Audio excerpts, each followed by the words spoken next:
This channel does not promote any violent, harmful, or illegal activities. All content provided by this channel is meant for an educational purpose only.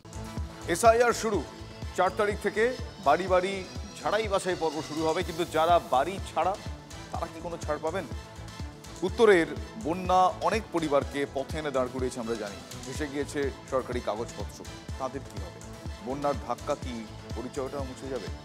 চিন্তায় ঘুম উড়ে গিয়েছে ধূপগুড়ি নাগরাকাটার প্রায় 700-র ওপরে পরিবারের।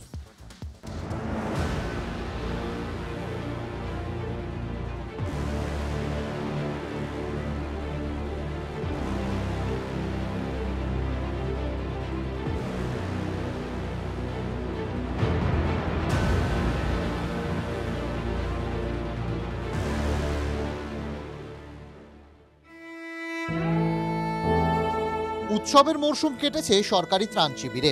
কবে বাড়ি ফিরবেন সেই প্রশ্নেরও কোনো উত্তর নেই। এর মধ্যেই আশ্রয় শিবিরে খবর SIR শুরু। সেদিন কাগজ নয়, প্রাণ হাতে বাড়ি ছেড়েছিলেন। এবার কাগজ দেখাবেন কিভাবে?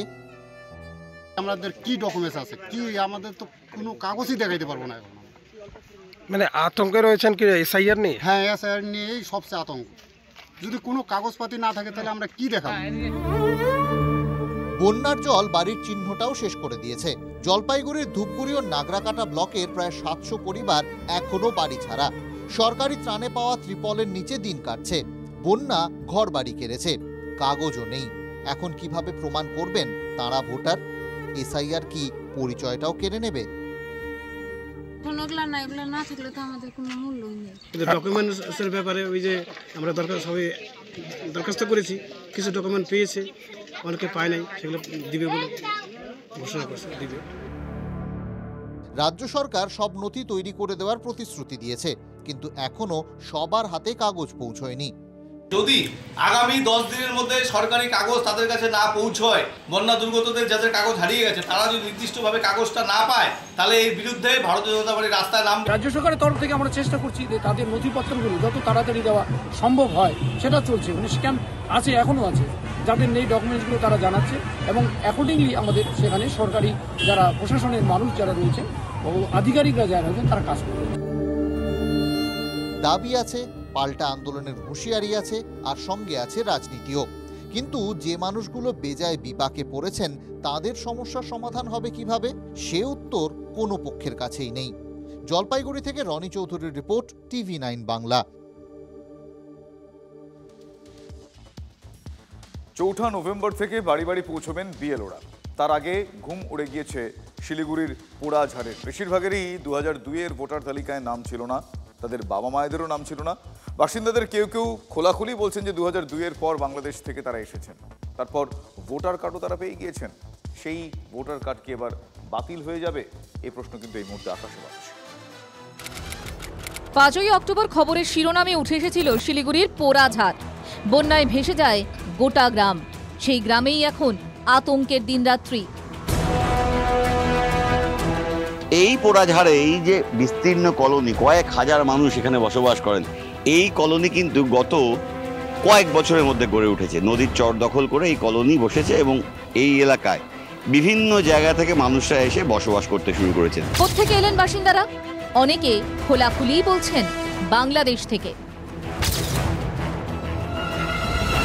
2002-এ কোথায় ভোটার ছিলেন? 2002-এ আমার ভোট হয়নি, উড়িষ্যায় থাকতাম তখন। তখন ভোটার লিস্টে নামও ছিল না? নাম তখন ছিল। এখানে কি কবে আসলেন?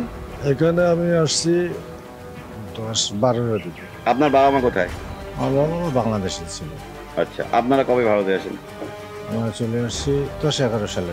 আর তারপরে এখানে ভোটার কার্ড, আধার কার্ড হয়ে গেছিল? এখানে ভোটার কার্ড 2010-11 নাগাদ বাংলাদেশ থেকে এসেও কার্ড পেয়ে গিয়েছেন বাংলাদেশের প্রদীপ। এখন দুশ্চিন্তায় ভোটার কার্ড না হাতছাড়া হয়ে যায়। এটা তো ওইটাই চিন্তায় আছি, আমরা আতঙ্কে আছি। প্রদীপের মতো আরও অনেকের 2002 সালের ভোটার তালিকায় নাম ছিল না। মা বাবার নাম ছিল কিনা আদৌ সেটাও জানেন না অনেকে। আপনি ভোটার? হ্যাঁ, ভোটার। কোন কেন্দ্রে ভোট দেন? পোড়াঝাড় মাতারা বিদ্যালয়। কবে নাম উঠেছিল? মানে কতগুলো ভোটে ভোট দিয়েছেন? আমি 2 বার ভোট দিয়েছি। 2002 সাল নাগাদ। সেই সময় আপনি তো নিশ্চয়ই ভোটার ছিলেন না, বয়স হয়নি, কিন্তু আপনার বাবা মা কি এখানে ভোটার ছিল না? তারাও ভোটার ছিল না? এখানে ছিল না, অন্য জায়গাতেও ছিল না? হ্যাঁ। উড়িষ্যাতেও ছিল না। তখন আমি বলতে পারবো না। প্রৌঢ়া চামেলি সাহা সবে 1 বছর আগে ভোটার তালিকায় নাম তুলেছেন। এতদিন কোথায় ছিলেন? কবে নাম তুলেছেন এখানে? এই যে কি 1 বছরও হয় নাই। তাহলে এখানে তো 2002 এর লিস্টে আপনার নাম নেই। না তো এসআইআর হলে তো ওরা নাম মেলাবে না, এখন তো ভোট দেয়নি, ভোট দিব আবার ভোটার আসলে পরে। যেটুকু নথি ছিল তাও নাকি ভেসেছে বন্যায়, ফলে চিন্তা আরও বেড়েছে। কিছু কাগজ আছে, আবার কিছু ভেসে গেছে। এখন যেটুকু ছিল সেটুকু তো নদীতে ভেসে গেছে। আপাতত হন্যে হয়ে কাগজ খোঁজা ছাড়া গতি নেই পোড়াঝাড়ের। Prosenjit Chowdhury report, TV9 Bangla.